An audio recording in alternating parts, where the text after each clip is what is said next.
I couldn't do it anymore, guys. It's gotta go. The M3's gone. It's caused enough problems for me. I just gotta get rid of it, cut my losses, and move on. I bought the world's cheapest E92 M3. It has less than 100,000 miles, but is completely clapped out, inside and out, top to bottom, and in the last video, well, the engine blew up, and I removed it. Today's today, yanking out the S65 that blew up. Oh no.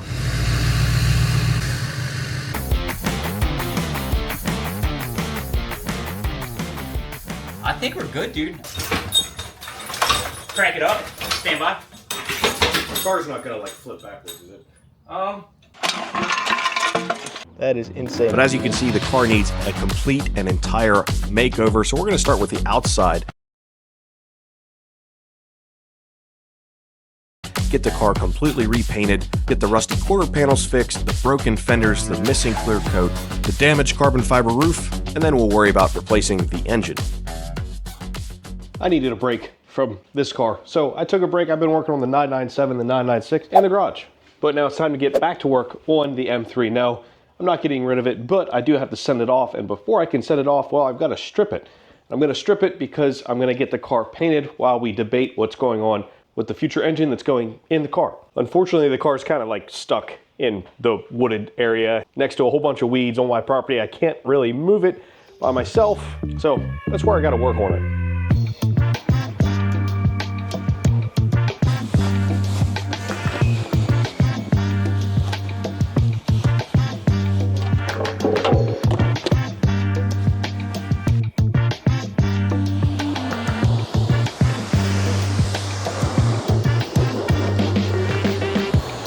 No paint and body guys want to work with a disgusting, dirty car covered in pollen and all sorts of things, including ants, which you'll see later.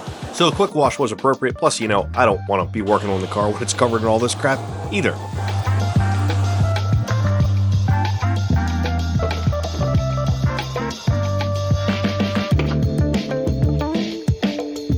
I also degreased the engine bay. That way, when I finally get a new engine for this thing, I'll have a clean slate and won't be covered in hopefully as much grease, grime, and oil.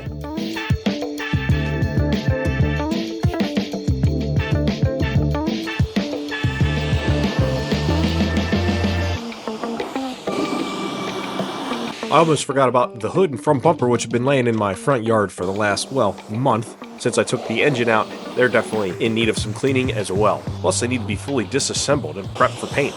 Once the cleaning was finished, it was time for disassembly, and I figured, why not start with the door handles? And it turns out they're actually really easy to remove. This is where BMW is actually ahead of Porsche on something. On my 911 turbos, you got to pull the whole door panel, the window motor, the window. You got to get all that crap out of the way. Well, not on the BMW. You got to freaking maneuver through the jungle over here. Probably poison ivy and whatnot, but you got to do what you got to do. At least these door handles are super easy to remove. Literally one Torx bolt is all it takes to remove the entire door handle assembly. Super, super easy. Oh boy, there are ants living in this car now. Yikes. Holy crap, guys. That is insane. I gotta blast these things. They're freaking all over me now. Ants crawling all over me is a common theme in this video.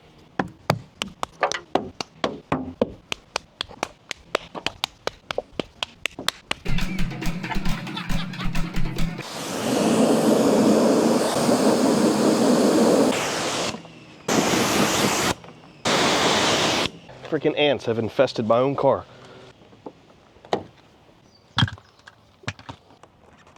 With the door handles done, I moved on to the mirrors, which were equally as easy to remove.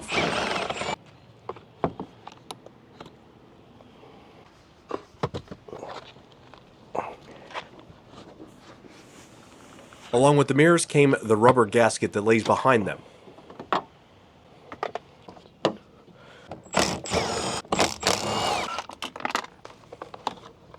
More ants.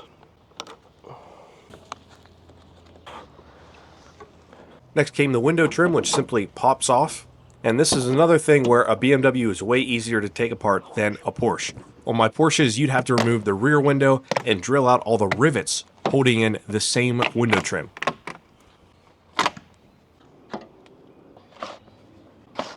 Another prime example of just how bad this paint job is paint job. Got to be some kind of peel coat, right?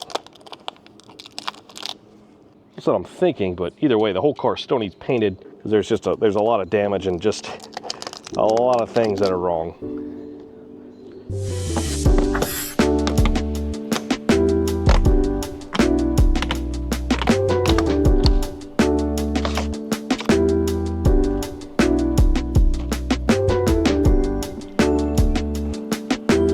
Taking the little fender vents out was just as easy as everything else, and really taking this car apart for paint has been a dream. Super easy.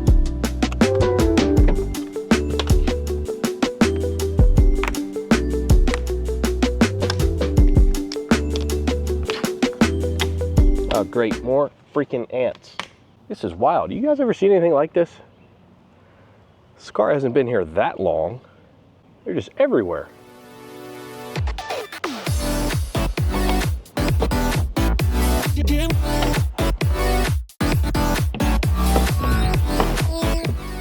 Everything on the rear of the car was next to include the tail lights, the trunk badges, etc. Somebody's been in here before.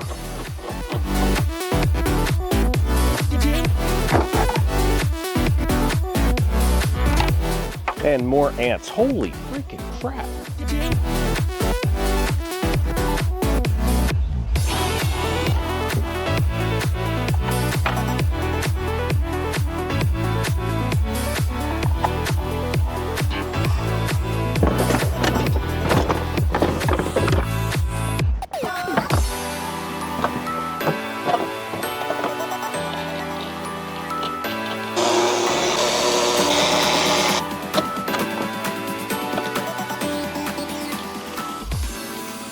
I don't think I need the trunk open for anything else. I think we can wrap this up.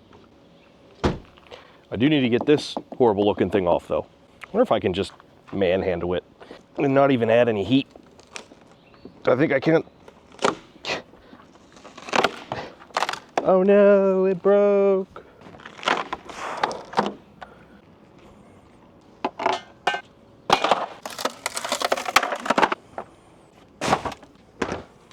These are aftermarket, so I'm guessing they're going to come off pretty easily. And this guy looks like it's already coming off. Yep. It's smoked anyway.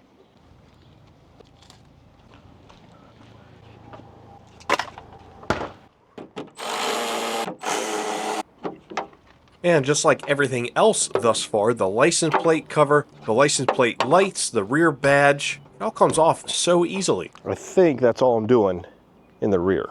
I think that's everything on the body. Now I just got to go on to the bumper and hood. A lot of sanding, a lot of body work, a lot of making this roof look like new again. I'm excited.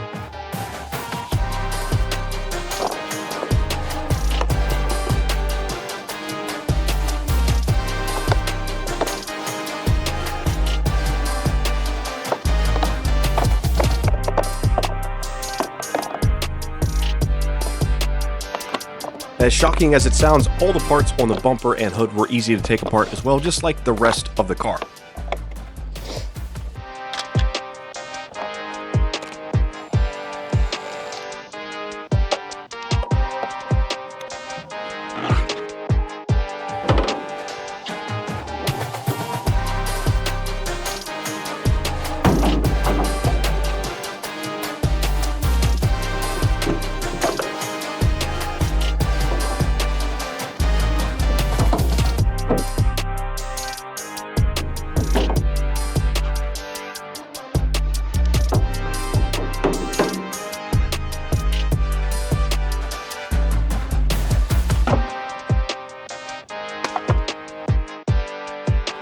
In order to keep these parts organized and hopefully not lose any, I ended up stacking almost everything on the inside of this car, including the trunk, and I'll tell you, by the end of this sucker is full.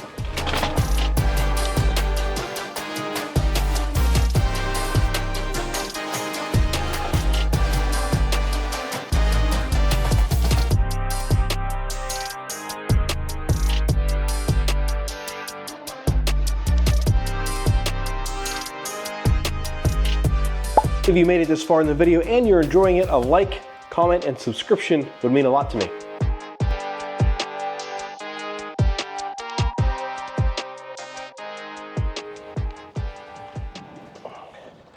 gotta get this hood on by myself. Luckily, I have a few things working in my favor. Number one, hood's aluminum, so it's light. Number two, the windshield's already cracked, so it needs replaced, so I don't gotta worry about damaging that. And number three, this car's gonna get painted, so I don't gotta worry about the paint. So short of dropping the hood and denting it, none of this really matters. Oh, and another thing, there's no engine in the way, or at least not completely in the way. It's sort of in the way. And I got my sport Crocs on.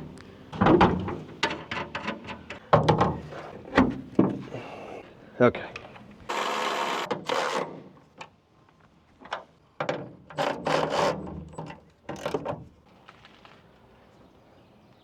Wow, what a masterpiece. These also belong in the trash or the bin for you Europeans. Here we are the next day and the car's completely dirty again. But one more thing I have to get off. I need to get off the roof cap because this needs to be sanded down and re-cleared because someone wrote "F you" in the roof and it's just not in good shape. But unfortunately, too far away from the garage to use the heat gun, but I have a solution. Won't quite reach, but I do have something that will reach.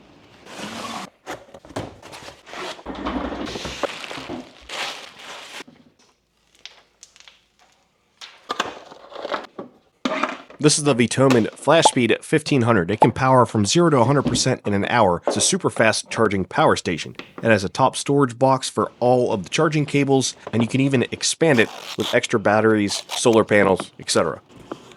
What do you know? More ants. Now normally I would be taking more time doing this, but as we know, this carbon fiber roof already needs a complete refinishing.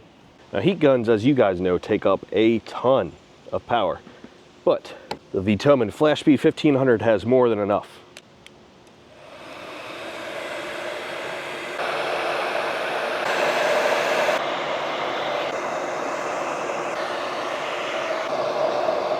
$1,500 watts of power this heat gun is sucking up, and the Vitomin's handling it perfectly.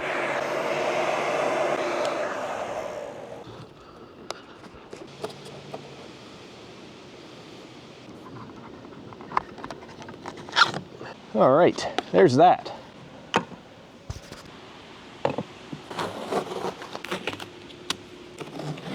Now what I am gonna do for now is set that back one there and then tape it down because we don't want a bunch of water leaking inside the car while we wait for the paint to get done.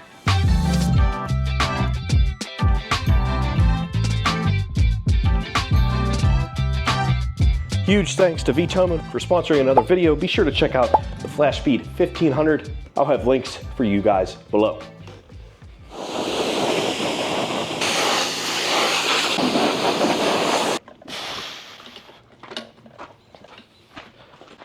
Power steering fluid dumped all over me. Blech. This is why I wear Crocs.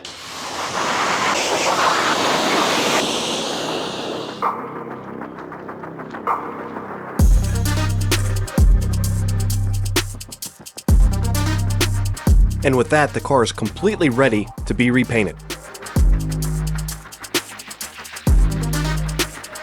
On that note, let me get one more thing.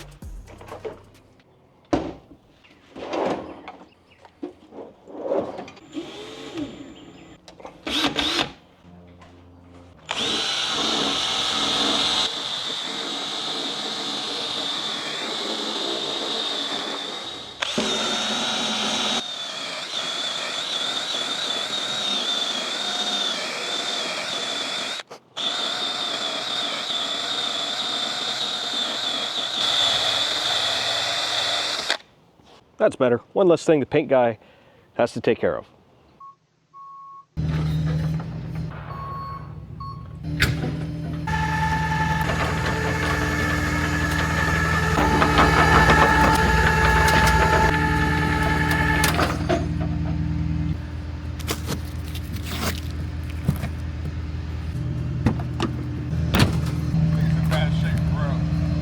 Yeah, it's real bad.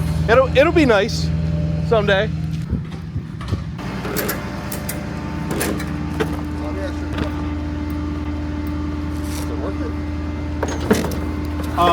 It's only worth it because of YouTube.